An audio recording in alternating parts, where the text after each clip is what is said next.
मेरा नाम professor doctor Madiha Malik है और मेरा ताल्लुक़ जो है वो फार्मेसी प्रोफेशन से है। मैं एक एकेडमिशियन भी हूँ, एडमिनिस्ट्रेटर भी हूँ, रिसर्चर भी हूँ और हेल्थ केयर एंटरप्रेन्योर भी हूँ। और इसके अलावा जो मेरी basically I started my career, मेरी जो एजुकेशन है, मैंने फार्मेसी की हाउस यूनिवर्सिटी से 2007 में। उसके बाद मैंने अपना एमफिल किया यूनिवर्सिटी ऑफ सरगोदा से 2009 में। फिर मैं मलेशिया चली गई फॉर माई पीएचडी, जो यूनिवर्सिटी सैंस मलेशिया से मैंने की। 2013 में मैंने अपनी पीएचडी ख़त्म की। I got nominated for the best thesis award. I was the first foreigner जिसको ये मिला। उसके बाद मैं 2015 के अंदर मैं अपने पोस्ट डॉक के लिए north west university south Africa चली गई। फिर 2018 में मुझे बुलाया यूनिवर्सिटी ऑफ इलिनॉइस शिकागो ने एज अ विजिटिंग प्रोफेसर, तो मैं अपने रिसर्च सबैटिकल के लिए वहाँ चली गई। मैंने अपने करियर का आगाज़ किया as a teaching assistant in 2007 in Hamdard university. और 2007 से सबसे जो आप कह लें कि lowest post as a teaching assistant. और फिर उसके बाद I got promoted in 2009 as lecturer after my MPhil, then assistant professor in 2013 after my PhD, then associate professor in 2015 after my postdoc और फिर मैं डायरेक्टर भी बन गई। और 2018 के अंदर मैं फुल प्रोफेसर बनी और I am the youngest and the only female professor of pharmacy practice in Pakistan. और I am the only post doc in Pakistan in pharmacy practice in Pakistan. तकरीबन आप कह लें कि मैंने मोर देन 110 मेरी रिसर्च पब्लिकेशंस हैं with an impact factor of 71 with an H index of 30। मैंने 3 बुक चैप्टर्स लिखे हैं। मैंने 22 कंट्रीज़ को ट्रैवल करा है, जिसमें मैंने जो है अपनी कॉन्फ्रेंस प्रेजेंटेशंस की हैं। फॉर मोर देन 60 to 70 मेरी कॉन्फ्रेंस प्रेजेंटेशंस हैं एज अ स्पीकर पोडियम। और इसके अलावा मैंने ग्रांट्स विन की हैं। मैंने यूरोपॉल, जो कि दुनिया की टॉप 3 रिसर्च ऑर्गेनाइजेशन में से है, उनके साथ अभी लेटेस्ट काम किया है। और मैंने पाकिस्तान के लिए पहली दफ़ा हमने प्रोड्यूस किया है डाटा से हेल्थ वैल्यू डाटा सेट, जो कि यूनिवर्सल हेल्थ कवरेज के मॉडल के अंदर यूज़ होगा। इसके अलावा भी रिसेंटली मेरी सिलेक्शन हुई है as a focal person. Harvard university का एक पूरा ग्रुप है, वर्किंग ग्रुप इंटरनेशनल, जो कि काम कर रही ईटिंग डिसऑर्डर्स के टूल डेवलपमेंट पे। और मैं एशिया रीजन को पूरा रिप्रेजेंट कर रही हूँ फ्रॉम पाकिस्तान। और पाकिस्तान उसमें जो सिलेक्ट हुआ, और I am basically from Pakistan. और first world technique Delphi use होती है to develop these tools for the whole world and I am part of that research group. तो ये थोड़ा सा इंट्रोडक्शन था कि मेरी एजुकेशन और पूरा बैकग्राउंड उसका। फैमिली बैकग्राउंड, मेरे फादर जो थे वो बैंकर थे। He was like now retired deputy director. I got one brother और मदर मेरी हाउस वाइफ थी। तो एक छोटी फैमिली है और कोई बहुत यानी कि इस तरह बड़ी फैमिली नहीं थी। और मेरी कोई बहन उस तरह से नहीं थी। कितना for how long you are in this field? मुझे जी, मैंने अपना करियर स्टार्ट किया था 2007 में। और अगर मैं एज एन एकेडमिशियन और रिसर्चर देखूँ तो मुझे अब इस फील्ड में अप्रॉक्सीमेटली 14 ईयर्स हो गए हैं। अगर मैं एडमिनिस्ट्रेटर देखूँ तो मैंने 2015 में मेरे पास डायरेक्टरशिप आई थी। तो मुझे as an administrator, as director, क्योंकि मैं एज काम कर रही हूँ director pharmacy department Hamdard university, तो एज अ डायरेक्टर मुझे काम करते हुए एडमिनिस्ट्रेटर के तौर पर 6 साल हो गए हैं। और I am also serving as CEO of synthesis project, जो मेरी अपनी कंपनी है। तो एज ए CEO काम करते हुए मुझे 1.5 साल हो गया। So probably 3 feathers in the cap आप कह सकते हैं कि है। What is your motivation to join this field? Okay, मेरी मोटिवेशन बहुत डिफरेंट है। और मुझे लगता है कि आई एम शायद among the few of those people जिनको ज़िंदगी में आसानी पसंद नहीं होती, who always want to challenge stereotypes. मुझे याद है कि जब मैंने अपने एफएससी किया तो हमारे जो माँ बाप का भी ख्याल होता है और सबको लगता है कि जी डॉक्टर बनना है बच्चों में। और ये और मज़े की बात ये थी कि मुझे मेरा फातिमा जरा के अंदर MBBS के अंदर सिलेक्शन भी हो गया। बट मुझे मेरी बेस्ट फ्रेंड के फादर थे जिनको मैं बड़ा आइडलाइज करती थी। सो ही वाज द वन कि ही सेड कि नहीं जी आपको फार्मेसी करना है। और मैंने घर आके कहा कि नहीं जी मुझे डॉक्टर नहीं बनना, मुझे फार्मासिस्ट बनना है। एंड एवरीबडी वाज लाइक कि तुम्हारा बिल्कुल दिमाग ख़राब है और तुम पागल हो, और मतलब लोग डॉक्टर बनते हैं, तुम क्या डिस्पेंसर और कंपाउंडर बनने के लिए जा रही हो। एंड वो आपको पता है जो आप सारी इससे नेगेटिविटी एसोसिएटेड होती है। So that was the biggest one of the challenge कि मुझे लगा कि नहीं जी अपने फार्मासिस्ट बनना है। And if like any one can pursue any career और उसमें वो एक्सेल कर सकता है। और अल्हम्दुलिल्लाह over this shortest time span 10 साल के अंदर I proved that thing and I reach to the top internationally nationally. आप नोन होते हो, लोग आपको जानते हैं, आप काम कर रहे हो। तो और आई स्टार्टेड, मुझे अच्छी तरह याद है जब मेरी पहली तनख्वाह थी तो वो मेरी पहली तनख्वाह जो थी वो कोई आप कहने के 10,000 स्टार्टिंग थी। अब नहीं बताऊंगी बट इट्स लाइक माशाल्लाह अल्हम्दुलिल्लाह 5 figure, like I am among the highest paid among in the university, among the top 3 highest paid. तो 10 साल में अल्हम्दुलिल्लाह आई अचीव दैट थिंग, और वो ग्रांट्स, मुझे कंसल्टेंसी से पैसे मिले, और अभी तो एंटरप्रेन्योर का एक चैलेंज आ गया। तो मुझे एक थोड़ी सी चीज़ ये लगी कि मुझे जो मेरी मोटिवेशन है कि I always want to break the stereotypes, मुझे चैलेंज लेना अच्छा लगता है। और अभी जो मैंने एंटरप्रेन्योर का भी मुझे लगता है मैंने स्टार्ट किया प्रोजेक्ट, तो ये भी एक चैलेंज था कि लोगों का ये ख्याल है कि शायद फार्मासिस्ट और जो एकेडमिशियंस होते हैं ये बातें बहुत ज़्यादा अच्छी करते हैं और इसे लोगों को मोटिवेट कर सकते हैं और ये कुछ और नहीं करते। तो मुझे एक यही चैलेंज मिला कि जी अगर आप लोग इतने अच्छे हैं तो आप लोग एंटरप्रेन्योर जो है प्रोड्यूस करें। तो मैंने कहा जी एंटरप्रेन्योर प्रोड्यूस करने के लिए तो पहले खुद एंटरप्रेन्योर बनना पड़ेगा। That how I started taking this challenge, और अभी इंशाल्लाह it's a long way but I hope कि इंशाल्लाह I will also emerge as a successful entrepreneur one day. What is your greatest fear? Okay. वैसे तो मुझे लगता है कि मैं अगर ये कहूँ कि मुझे डर नहीं लगता, तो ये एक बड़ी अजीब सी बात होगी, लेकिन ये सच है कि मुझे अब डर नहीं लगता। वो कहते हैं ना कि मुश्किलें इतनी पड़ी कि आसान होगी, तो आपका एक वक्त आता है कि आप यू जस्ट वो डर के आगे जीत वाली बात है, माउंटेन ड्यू वाली, तो अब उस तरह डर नहीं लगता, क्योंकि अगर आपका फेथ और बिलीफ स्ट्रांग है तो मुझे लगता है कि you can overcome all the fears in life. लेकिन शायद मुझे डर इस चीज़ से लगता है, मुझे ये ज़रूर डर लगता है कि कहीं आप किसी रेस में, जब आप सक्सेस की रेस में जा रहे होते हैं, जो रीचिंग टू द टॉप, या आप अपने गोल्स इतने एम्बिशियस होते हैं कि आप अपने गोल्स को चेज कर रहे होते हैं, तो कहीं उस सारे प्रोसेस के अंदर आप वो हम्बलनेस और वो जो एक sign of good being a good human being, कहीं आप वो वाली चीज़ कहीं लूज़ ना करें ड्यूरिंग द प्रोसेस। तो मुझे सिर्फ इस चीज़ से डर लगता है। अदरवाइज अब मुझे लगता है कि अब मुझे कोई चीज़ नहीं डराती, because I had a very good grinding at my work place. तो मुझे अब लगता है कि अब डर उस तरह से कोई और चीज़ से मुझे डर नहीं लगता। अच्छा जी, नेक्स्ट क्वेश्चन है कि what qualities are lacking today's leader. मुझे सबसे ज़्यादा जो इंपॉर्टेंट चीज़ लगती है कि मैं इस वर्ड लीडर से ज़्यादा कन्विंस हूँ। मुझे लगता है कि हमारी लाइफ में मेंटोर्स की कमी है, और प्रॉब्लम यही है कि हम लीडर्स की तलाश में मेंटोर्स नहीं बनाते। और अभी मुझे लगता है कि जो मेंटोर्स की दोनों तरफ से कमी ये है कि मेंटोर्स शायद मेंटोरिंग करना नहीं चाहते because they don't want to waste their energy and time. शायद उनको लगता है कि दे आर फार दिस, और शायद लोगों को लगता है कि बहुत से हमारी यूथ को लगता है कि उनको मेंटोर की ज़रूरत नहीं है। तो आई थिंक कि एक अच्छा मेंटोर होने के लिए कमिटमेंट, एनर्जी, पैशन, डायरेक्शन ये ज़रूर होनी चाहिए कि आपने उस अपने जैसी अगर लेगेसी प्रोड्यूस करनी है तो आप उसको वो करके दिखाएं और खुद एक आइडियल एग्जाम्पल। और मैं यूथ को ज़रूर ये कहूँगी कि please identify your mentors and follow them and leave the rest के लोग आपको क्या कहते हैं, क्यों कहते हैं, क्या कह रहे हैं। So that could I think help you to achieve success in life. ये जो ओनरशिप है ये शायद दोनों तरफ से लैकिंग है। ये क्वालिटी मेंटोर्स में भी आजकल के लैकिंग है, और जो लोग अपने मेंटोर्स बनाते हैं शायद उनमें भी लैकिंग होती है कि ये हम रिस्पेक्ट और ओनरशिप को शायद कहीं मिस आउट करते हैं। तो ये वाली चीज़ मुझे लगता है कि ज़रूर जो है होनी चाहिए। नेक्स्ट क्वेश्चन है कि what are the challenges you face during getting to this position. Oh so now there were lot of challenges which I face basically in getting to this position. सबसे बड़ा तो मुझे लगता है कि एज आपकी एक चैलेंज आपके लिए है कि जब आप जाके उस जगह पे बैठते हैं बहुत दफ़ा तो आपको एक्सेप्टेंस उस पीयर ग्रुप में सबसे बड़ा प्रॉब्लम होती है, बिकॉज लोग आपको आपकी एज के ऊपर जज करते हैं, या लोग आपको आपकी एट टाइम्स जेंडर पे जज कर रहे होते हैं। वो आपकी कॉम्पिटेंसी पे रेयरली ही आपको जज किया जाता है, and as being a female and in the younger age group उसको एस्टैब्लिश करना एक मुझे लगता है बहुत मुश्किल चीज़ है जो कि आप ओवर द ईयर्स करते हो। तो एक मुझे लगता है कि ये बहुत बड़ा चैलेंज था जो मुझे फेस करना पड़ा।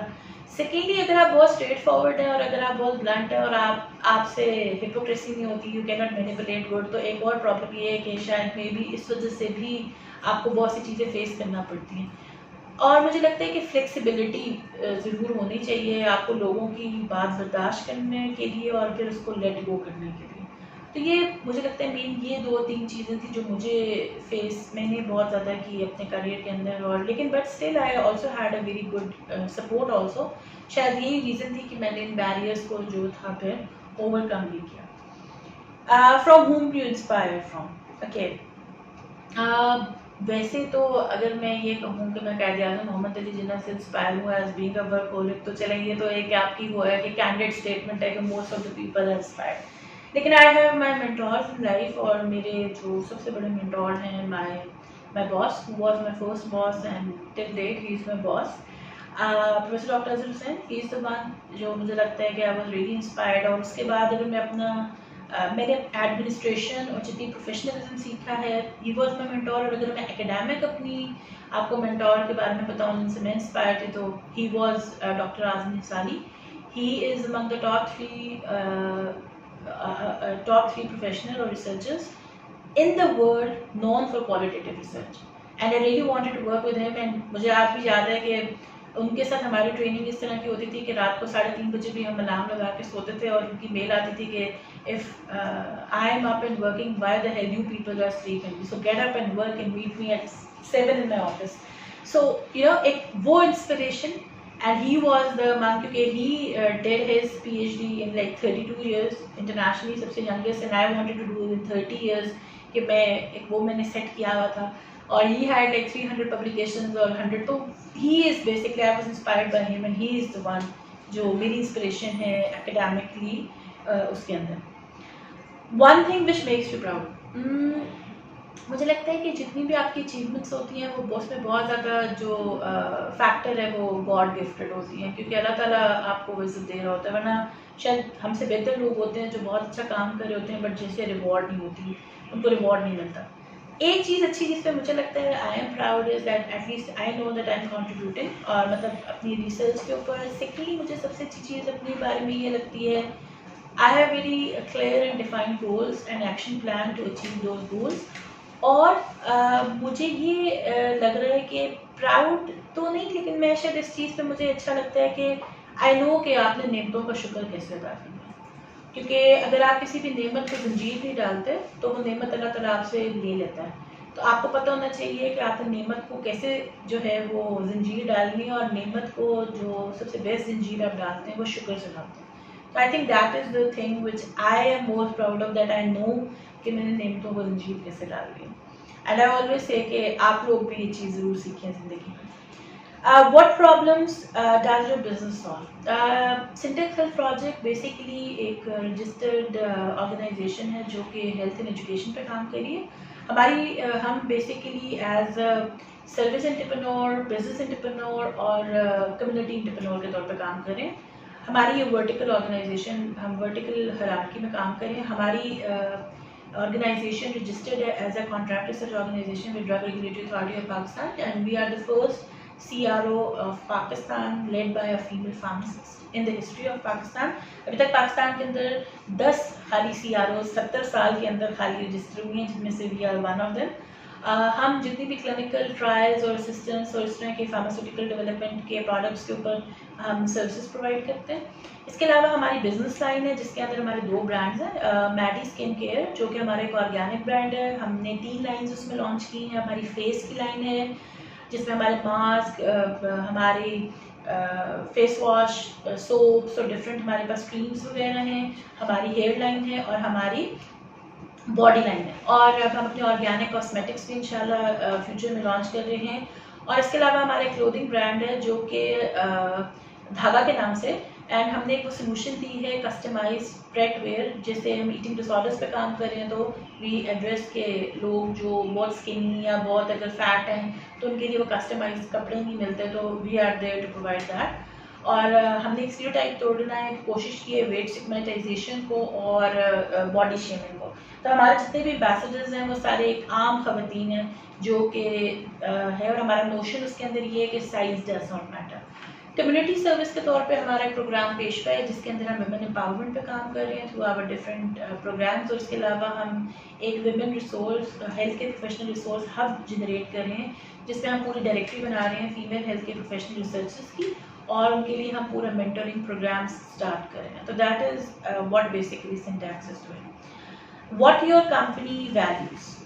मुझे लगता है जी सबसे ज़्यादा जो हमारी कोर वैल्यू है वो क्वालिटी, कमिटमेंट एंड एथिक्स है।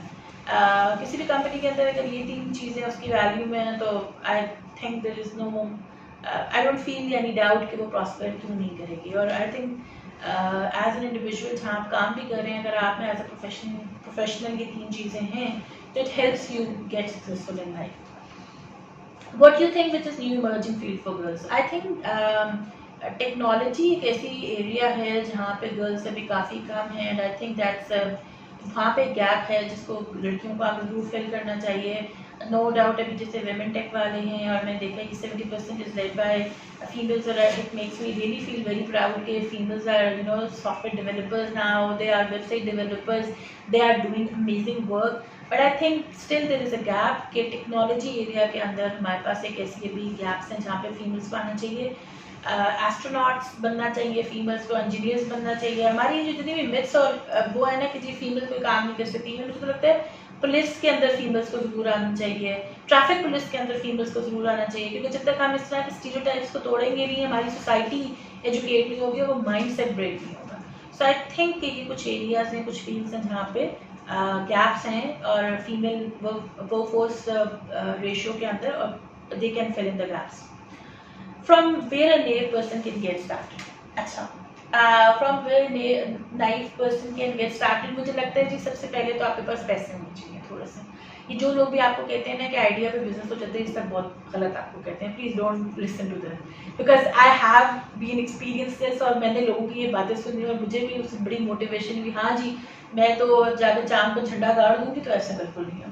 3 चीज़ें इंपॉर्टेंट है जहाँ से आपने स्टार्ट करना है। सबसे पहले अच्छा आइडिया, सेकेंड अच्छी टीम, थर्ड क्लैरिटी एंड आपके पास एक कैपिटल मनी जरूर होना चाहिए उस आइडिया को इम्प्लीमेंट करने के लिए। और ऑब्वियसली फिर बिलीफ और वो वाली सारी चीज़ें तो होती हैं। सबसे इम्पॉर्टेंट चीज़ ये है कि इन तीनों चीज़ों से जो अबव ऑल है आपके पास एक मेंटोर होना चाहिए जो हर वक्त आपकी बेइज्जती करता रहे और आपको बताता रहे कि वो क्या चीज़ है जहाँ पे आप कहाँ पे डायरेक्शन लेस हो रहे हैं, कहाँ पे आप अपना फोकस लूज कर रहे हैं, जो आपको इतना क्रिटिसाइज करे, आपको इतनी डेडलाइंस दे दे और आपको इतने ऑब्जेक्टिव्स आपके लिए कर ले जिसको आप एज अ चैलेंज लें और आप फिर चीज़ में जाएं।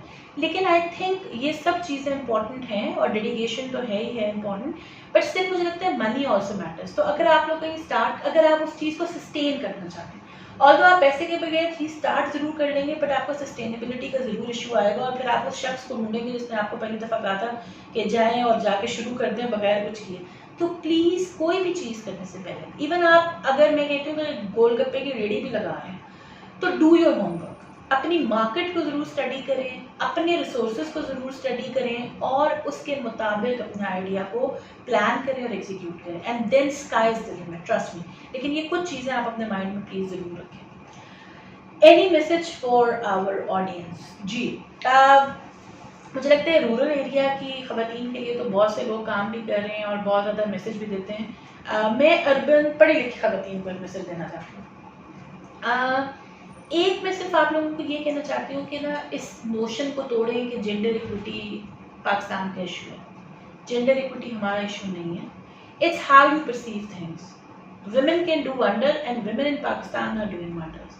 So if you're a woman, don't feel limited or don't feel restricted कि आप कोई काम नहीं कर सकती हैं। इस चीज़ को please, there are so many people around there who can help you, who can motivate you, who can push you for different projects। तो मैं आपको ये कहूँगी कि सबसे पहले तो इस अपने माइंड में से ये जो हम एक फेमिनिज्म का नारा लगाते हैं या जो हम एक बिल्कुल अपने आप को बहुत ही स्टार प्लस वाली एक मजलूम खातून समझ लेते हैं, ये दोनों नोशंस बड़े ख़तरनाक हैं, इनसे करके हटके और मॉडरेशन पे हैं। सेकेंडली लोगों के साथ कंपैरिजन करना छोड़ दें।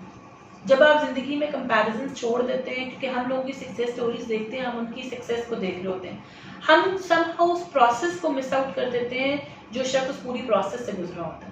तो सक्सेस से ज़्यादा लोगों की प्रोसेस में इंटरेस्ट है, देखेंगे वो किस तरह से उन्होंने क्या पाथवेज, क्या हार्डशिप फेस किए हैं, तो फिर वो वहाँ पे पहुँचे। और तीसरा, प्लीज़ अपना मेंटोर सेलेक्ट करें और वो मेंटोर आपको जो भी कहता है, आंखें कान नाक सब बंद करके please follow that. If you really think you are going to be somewhere, and I really believe in an idea of rod जो मैं आपको देना चाहती हूँ अपनी सक्सेस का एक कि मैं I think it's a key to success are respect. Please respect your peer, respect your senior juniors. Ownership, जो काम भी करें उसको ओन करें विद ऑल अच्छी चीज़ें एंड विद ऑल बुरी चीज़ें, with your success and with your failures. उस काम को भी ओन करें और अपनी टीम को भी ओन करें. हम बहुत दफ़ा ये करते हैं कि क्रेडिट के लिए तो आप अकेला शख्स होता है और फेलियर्स के लिए जो होता है क्रेडिट के लिए टीम होती है और फेलियर्स के लिए अकेला शख्स होता है. तो please don't do this. And third, dedication. जब तक आपके अंदर डेडिकेशन नहीं होगी, आप हर बंदे की बात सुनते रहेंगे, आप कहीं नहीं पहुंचेंगे. Let the people speak and you prove it through your actions. And now what the closing remarks. And में मैं सबसे ज़्यादा शुक्रिया अदा करना चाहूँगी विमेन टेक हाउस का, who have given me this opportunity and it's a wonderful initiative women lounge का जो उन्होंने शुरू किया है. और अभी से पहले मेरी सदफ से बात हो रही थी, तो Sadaf was among few of the ladies जो मुझे बड़ा, she is very humble and she is very sweet, और वो बड़ा चुप रहती हैं, but you know she is very thorough. तो मुझे सदफ कह रही थी कि हमने विमेन लॉन्च का आइडिया इस वजह से शुरू करा कि अब मुझे मोटिवेट करती हैं, मैं मोटिवेशनल स्पीचेस सुनती हूँ और मुझे वो मेरा डिप्रेशन ख़त्म कर देती हैं. तो मुझे ये बात बहुत अच्छी चीज़ लगी कि देयर आर पीपल अराउंड जो कि इस तरीके से सोचते हैं, जो इस तरीके से लोगों को कनेक्ट कराते हैं उन लोगों से. और सिर्फ मोटिवेशनल स्टोरीज आप लोग सिर्फ ना सुने, कुछ थोड़ा अमल भी करें. If any one of you wanted to get connected to mentors, I think women lounge is a very good initiative and platform. अगर आपको मेरी कोई रिसर्च में मेंटोरशिप चाहिए या कोई और चीज़ चाहिए, always there, I can always facilitate. Please do let me know how I can help women all around sitting and watching me over there, कि मैं आपको कैसे सपोर्ट कर सकती हूँ, विमेन टेक आपको कैसे सपोर्ट कर सकता है, विमेन लाउंज कैसे सपोर्ट कर सकता है, irrespective of any monetary thing in world. ज़िंदगी में हर चीज़ पैसा नहीं है, बहुत से भी दुनिया में अच्छे लोग भी हैं जो आपको वैसे भी सपोर्ट कर सकते हैं, सिर्फ एक बिलीव करने की बात होती है. और I wish all the success to women tech house. They are doing amazing work. The way they are supporting women entrepreneurs, the way they are projecting their things, and I really wish them best of luck for their future endeavors, and I really wish all the best for all the beautiful women sitting over there and watching me. Thank you very much, and